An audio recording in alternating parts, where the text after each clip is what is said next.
Halo, perkenalkan, nama saya Maria Hernita Segiro Escape Nurse. Saya berasal dari instansi pemerintah Kota Medan di unit kerja Rumah Sakit Umum Daerah Dr. Peringadi Kota Medan. Saat ini saya akan mempresentasikan tugas individu saya dari Bapak Muhammad Kaidir tentang pelayanan publik digital di instansi. Yang pertama, kita masuk dulu ke definisi pelayanan publik. Adalah kegiatan yang dilakukan oleh pemerintah terhadap sejumlah manusia yang memiliki setiap kegiatan yang menguntungkan dalam suatu kumpulan atau kesatuan dan menawarkan kepuasan meskipun hasilnya tidak terikat pada suatu produk secara fisik. Definisi ini berasal dari Harbanis Pasolong tahun 2007.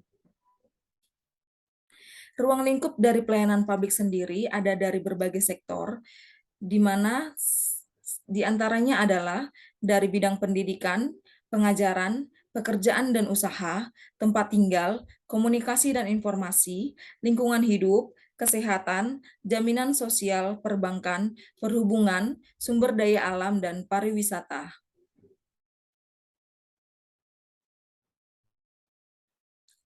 Asas penyelenggaraan pelayanan publik, yang pertama, harus berlandaskan atas kepentingan umum.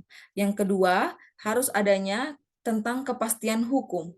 Yang ketiga, kesamaan hak. Yang keempat, keseimbangan hak dan kewajiban. Kelima, keprofesionalan. Keenam, partisipatif.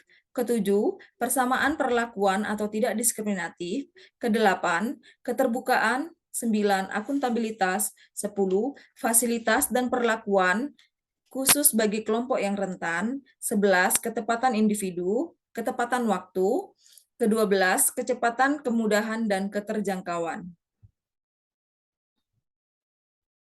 Kita masuk kepada topiknya, yaitu pelayanan publik digital, yaitu solusi untuk mengubah sistem pelayanan publik konvensional yang terkenal lambat dan boros.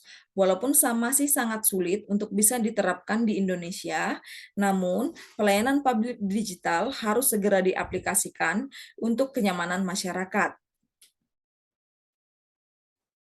Salah satu contoh pelayanan publik digital yang ada di pemerintah Kota Medan adalah presensi pemerintah Kota Medan, yaitu absensi kehadiran pegawai di lingkungan pemerintah Kota Medan.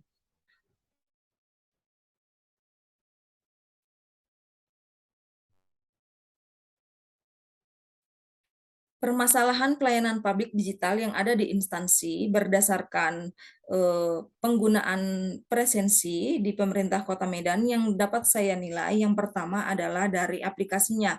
Terkadang terjadi maintenance pada saat absen masuk dan pulang, yang menyebabkan pegawai tidak dapat menjalankan aplikasi.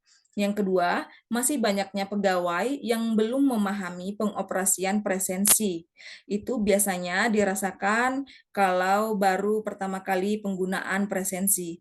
Yang ketiga, aplikasi presensi masih sering terjadi error saat memulai menyimpan data presensi pegawai.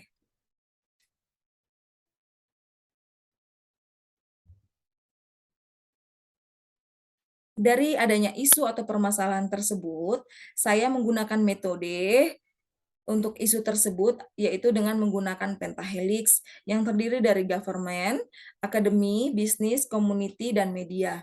Dari government-nya, saya melihat isu pemerintahan Kota Medan menerbitkan aplikasi presensi sebagai e-presensi bagi ASN di lingkungan pemerintah Kota Medan. Dari bisnis, sebuah sistem digital dalam pemerintahan dapat diperoleh dari hasil kerjasama dengan perusahaan startup digital. Dari bidang community, ASN pemerintah Kota Medan sebagai pengguna dari aplikasi ini memiliki latar belakang usia dan pendidikan yang berbeda. Jadi, tidak semua mengerti tentang digital. Dari bidang media, minimnya informasi mengenai presensi pada browser menandakan bahwa kurangnya sosialisasi penggunaan presensi bagi ASN di lingkungan pemerintahan Kota Medan.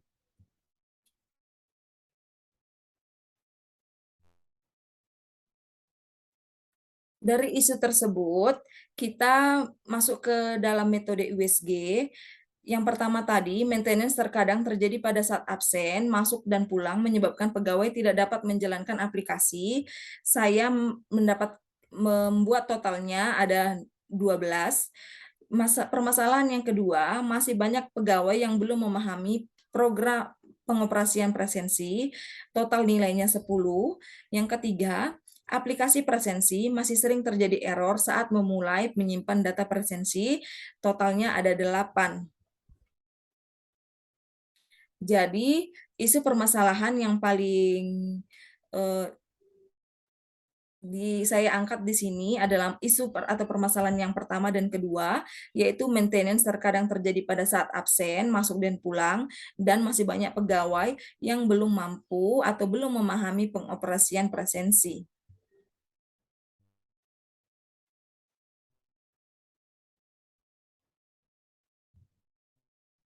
Dari isu atau permasalahan tersebut, di sini saya membuat tabel rekomendasi alternatif penyelesaian isu.